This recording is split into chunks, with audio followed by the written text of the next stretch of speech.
We gather together to state our values on lands that have been stewarded through many centuries by the ancestors and descendants of tribal nations. In a twist that should surprise absolutely nobody, Democrats just hit a new level of woke cringe.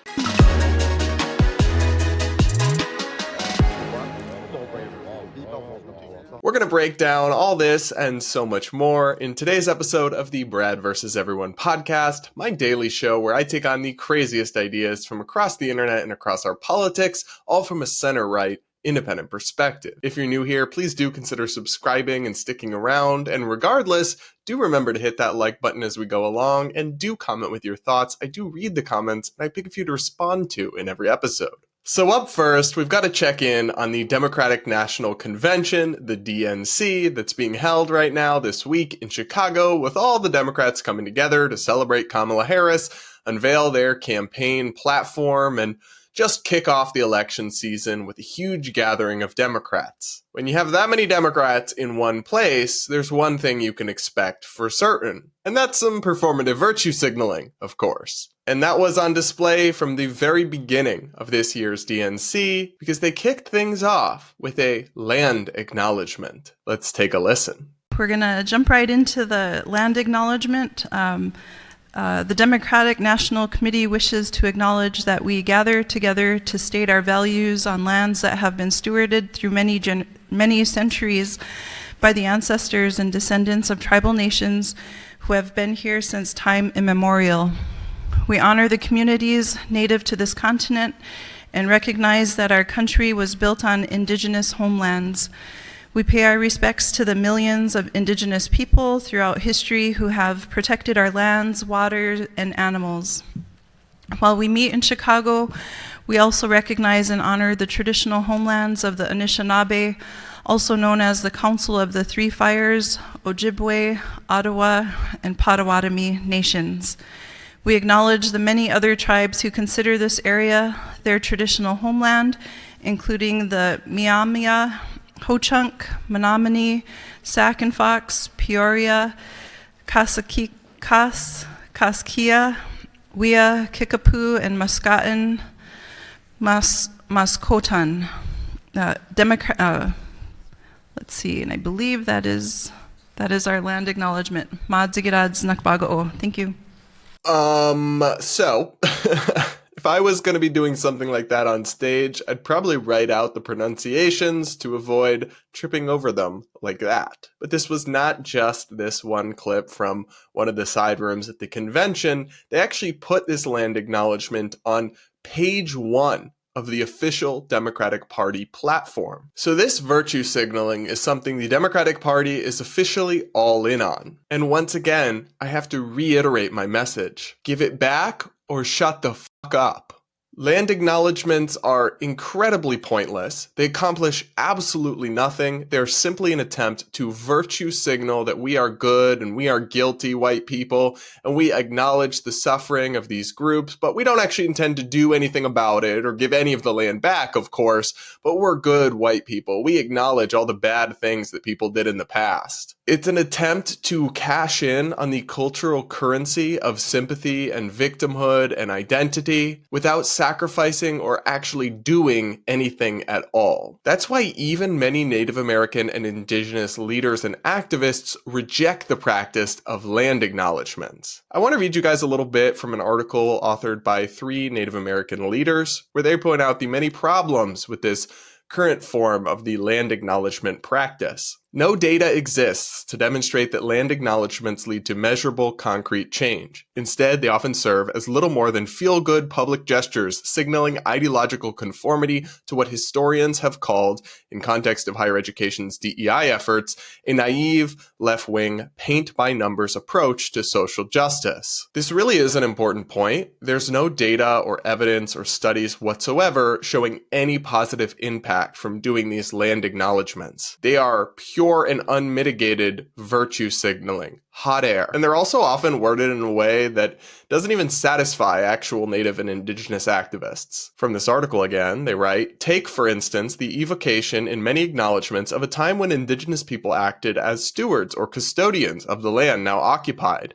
This and related references, for example, to ancestral homelands, relegate indigenous peoples to a mythic past and fails to acknowledge that they owned the land. Even if unintentionally, such assertions tacitly affirm the putative right of non-indigenous people to now claim title. And these activists and academics go on to point out what I've always said, that these are never paired with action or any intention of giving the land back. This is also implied in what goes unsaid. They write, after acknowledging that an institution sits on another land, there is no follow-up. Plans are almost never articulated to give the land back. The implication is, what was once yours is now ours. Now, to be clear, I don't really think the land should be given back, at least not in most cases. But I do think that if you're gonna do the acknowledgement, if you're gonna come out here and say this land was stolen, this land is not rightfully ours, then yeah, you kind of should give it back. Otherwise, what are you pointing that out for?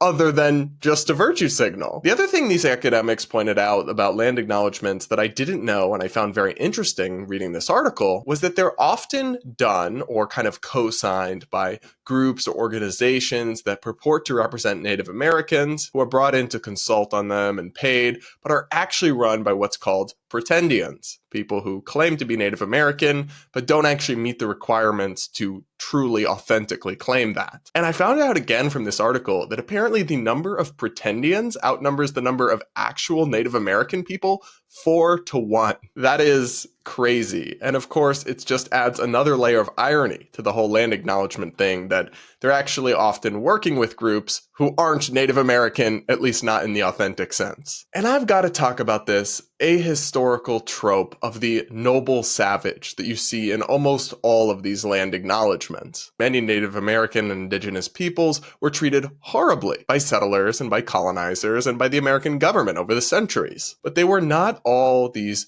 peaceful, symbiotic, kumbaya caretakers and stewards of the land. In fact, some of them had barbaric practices, like human sacrifice, and many of them waged wars against each other and brutally slaughtered and killed each other as well. Now, of course, many of the tribes of native peoples here were in many ways admirable, and there are things about their culture, like any culture, that were beautiful and unique. But there's always this naive, perfect picture of them as these magically harmonious people who safeguarded the nature before all the big bad white colonizers came. That is just not historically accurate. It does not capture the complexities and nuance of the actual history here, but it seems to be present in almost all of these acknowledgements. And the other thing about this that grinds my gears is that the Democratic Party will virtue signal with these land acknowledgements, but not actually take any of the steps they would need to take to show that they actually respect or give a damn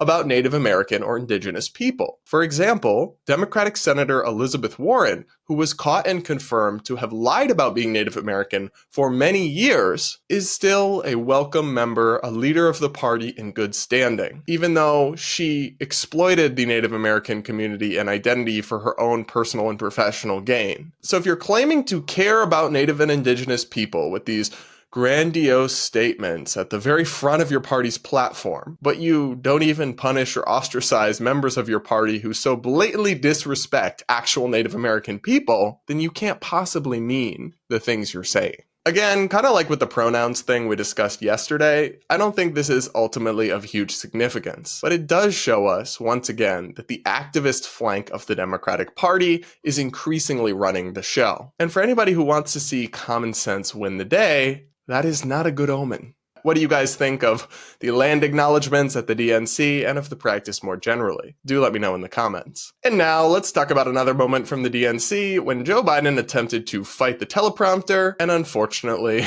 as so often happens with him these days, the teleprompter won. Let's take a listen. The United States Supreme Court majority wrote the following, quote, "Women are not without electoral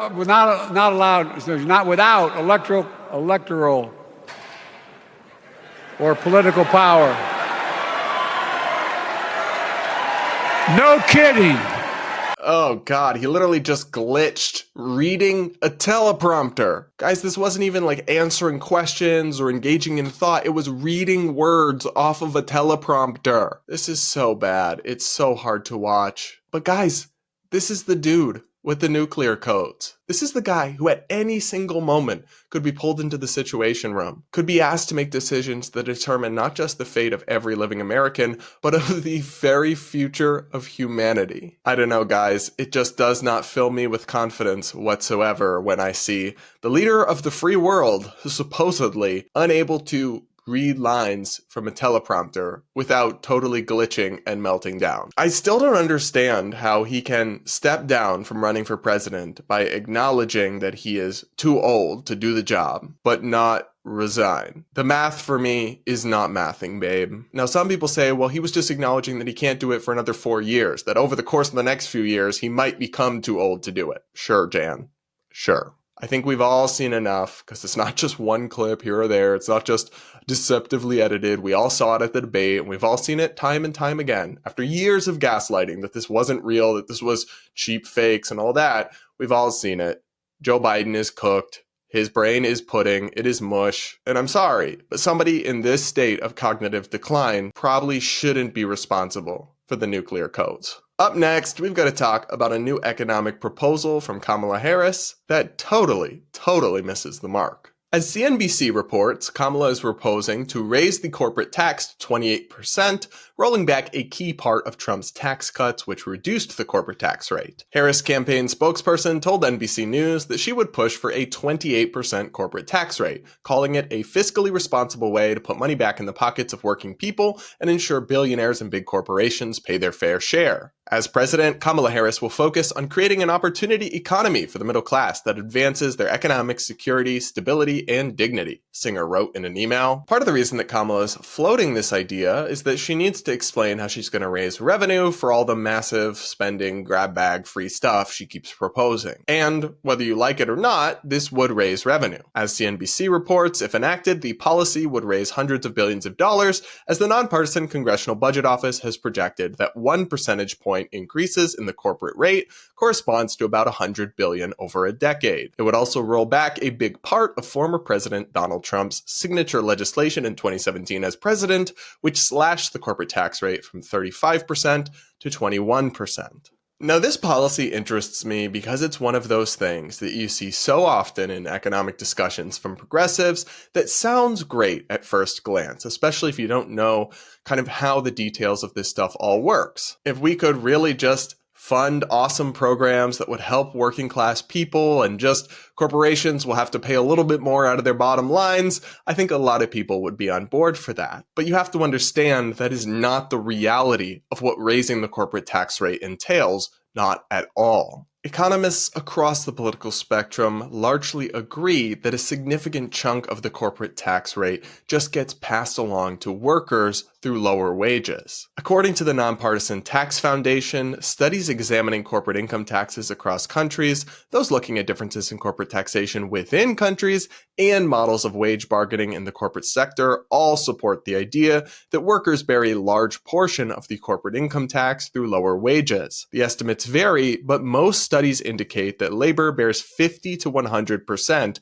of the corporate income tax. So let's be clear, guys. What Kamala is proposing here is, in effect, a tax hike on workers, not corporations. If you ask me, that's the last thing American workers can afford right now. And raising the corporate tax rate like this would make us less competitive for an international investment and where corporations are going to relocate compared to other advanced economies. As the Tax Foundation explains, an increase in the federal corporate tax rate to 28% would raise the U.S. federal-state combined tax rate to 32.34%, which would be the highest in the OECD and among the group of 7 countries, harming U.S. economic competitiveness and increasing the cost of investment in America. We'd be at a disadvantage compared to other countries, so companies would understandably choose to invest or open new operations in those countries instead of us, and more American companies might choose to relocate and leave the US. Because of all these consequences, the Tax Foundation estimates that raising the corporate tax rate to 28% would reduce long-run economic output by 0.8%, eliminate 159,000 jobs and reduce wages by 0.7%. For example, the bottom 20% of income earners would on average see a 1.5% drop in after-tax income in the long run. So, like so many progressive economic ideas, Kamala's plan to raise taxes on big corporations to put money back in the working class's pocket sounds great. But in practice, it wouldn't work out at all. And it would hurt the same people it's supposed to help. And now, it's time for Brad vs. TikTok, my daily segment where I take on the craziest ideas from the Clock app. Pronoun of the day is slug slugs.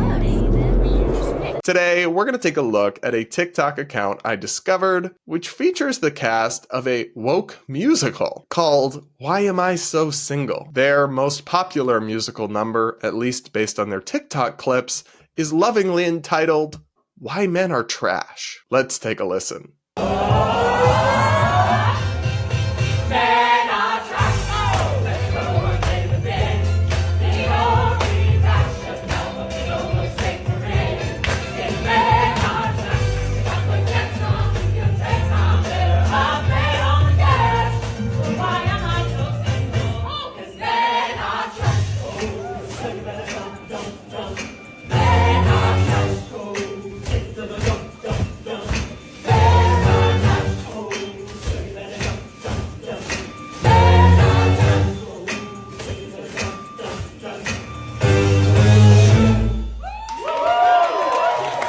Of course, unsurprisingly, the people on TikTok seem to love this song. The comments go, I love our generation. Can I join this church, please? I applaud this. The guys singing and dancing with gusto are the icing on this cake. So this is a work of art. My take on it is slightly different. I think it's cringeworthy. I think it's pathetic. I think it's trying to be edgy, but it's just comes off as a real stretch. I don't know how many times I have to say this, but it's not okay to castigate and demonize entire demographic groups of people because of traits about their identity or their biology they cannot control and did not choose. That is true for people of different races. It is true for women. It is true for gay people. And yes, it is true for men. It isn't girly pop. It isn't slay queen. It's wrong. It's immoral. It's unkind. And it is divisive. It is this kind of toxic brand of feminism which has made so many young men feel judged and feel defensive and as a result push them into the arms of red pill charlatans like Andrew Tate and their toxic vision of masculinity. It really does feel like increasingly on one hand, we have people saying men are trash, all men are bad, blah, blah, blah, blah. And on the other hand, we have these crazy right-wing alpha males who actually do hate women and are teaching people very bad things about men. And it's like, where is the sane middle ground for normal people? I just don't know.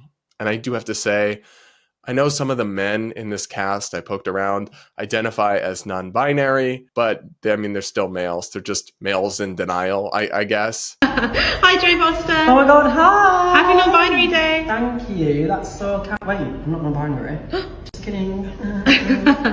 Truthfully, it's just about just saying no to all stereotypes and all the binary itself and just being you and being free. 2 years on, here we are, leading a show as a non-binary performer. Yes. So it is so pathetic to me to see them dancing along in a song that's literally calling them trash. I don't know, the groveling and debasement to a movement and an ideology that hates you is weird to me. You guys know I do technically consider myself a feminist. I genuinely do just want equality between the sexes, and I want us to all get along and live harmoniously and happily. But this kind of stuff does not take us closer to that goal. If anything, it does the opposite. Yes, it panders to a certain crowd and gets clapter from them, but that comes at the expense of actual harmony and tolerance between the sexes. So, congratulations on, in some small way, making things worse. Keep up the great work, I guess. You guys let me know what you thought of this interesting song in the comments below, and do remember to hit that like button. And now, I'll read a few of your comments before we wrap up today's episode. One person writes, now I'm imagining that slugs girl from your TikTok intro as a high-ranking government official. Honestly, a Kamala administration, I don't think would literally put people like her, but people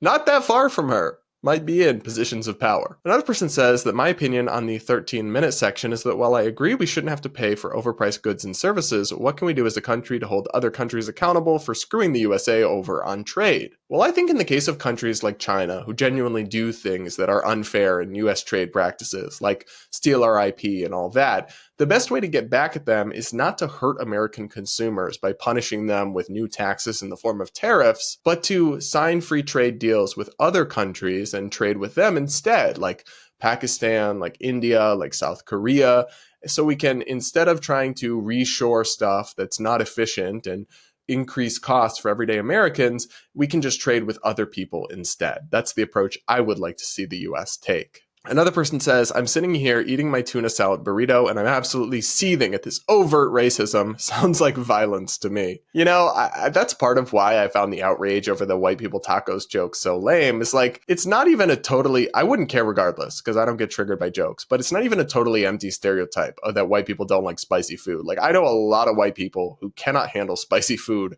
whatsoever. Another person says, hey Brad, do you think people are born gay? I've heard that said all my life, but now there are people out there who disagree with that, and I just haven't checked that topic enough to form an opinion on it. Well, I actually think it's complicated, and I think no, the idea that you are born gay or that there is a gay gene is oversimplified and not true. That's why you can actually have twins who are genetically identical, but one of them grows up to be gay and one of them grows up to be straight. So it can't be as simple as there just being a gay gene and you're born gay. I think what we really mean when we talk about being born gay or whatever is that it is an immutable trait. We don't understand exactly why it develops. It could be a combination of genetic predispositions and environmental or social factors. But once it does develop, it is not mutable. It cannot be changed. It cannot be shocked out of you. And I think that's the important part that really matters. All right, guys, that's it for this episode of the Brad vs. Everyone podcast. Thank you all so much for tuning in. Do make sure you're subscribed if you aren't yet, comment, like, yada, yada, yada, and we'll talk again